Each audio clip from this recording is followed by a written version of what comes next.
Let me tell you why they were the greatest World Cup squad of all time. Let me tell you why. '06. They would take that 2018 squad to town. 2 goals that whole tournament. 2 goals against. One was an own goal off of Zaccardo. It just bounced off his foot. And the second one was a Panenka penalty from arguably the greatest French player of all time in the final. Yeah. That whole tournament, 2 goals against. And then you watch it. They're not playing 4 in the back. That's how they lined up, and it looked like. But they were, this is what pisses me off. Everybody's like, oh, Pep with the inverted fullback and the go watch '06. Go watch Lippi and that Italian squad '06. And he's playing Cannavaro and Materazzi because Nesta got hurt. 2 guys in the back.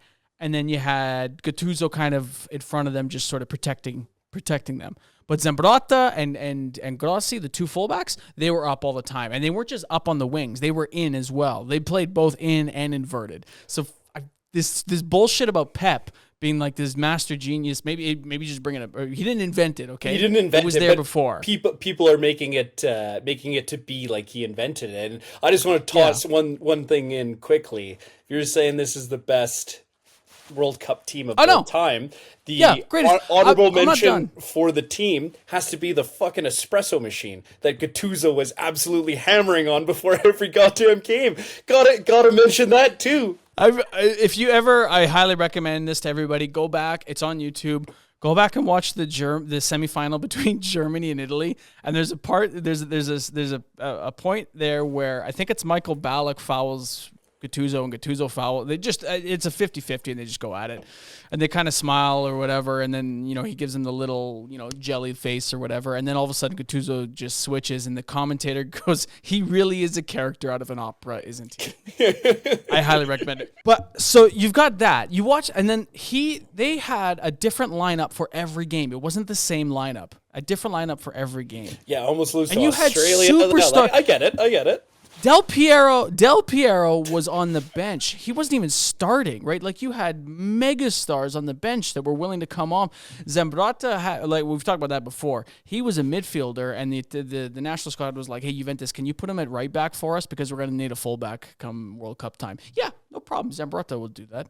Yeah. He was okay for it. But then you watch that, and then it was so interesting to see, especially that Germany-Italy game, the dynamic shape of Italy versus the very rigid shape of Germany. Because I think Germany's playing a 4-4-2 or a 4-3-3, something like that. 4-5-1, whatever it was, one of those standard. And they didn't deviate from it. But that Italian squad, it was always changing. Sometimes it was 2 in the back with just Materazzi and Cannavaro. Sometimes it was 5 in the back. And then in the middle you had Gattuso and Pirlo holding the middle. And obviously they would do that. It's a decade in Milan they were doing that. Gattuso cleaning up, Pirlo distributing from that holding position, and then Totti up front for more attack. But it was so dynamic the way they moved and the way they played together, and that chemistry was there. It was beautiful. And it was so attacking. It was such an attacking team, and to only allow, again, an own goal and a penalty as the only goals of the tournament when you had such an attacking team, which was something that nobody was expecting from Italy. I think that took everybody off guard. Greatest World Cup squad of all time. Brazil 2002 will take you down.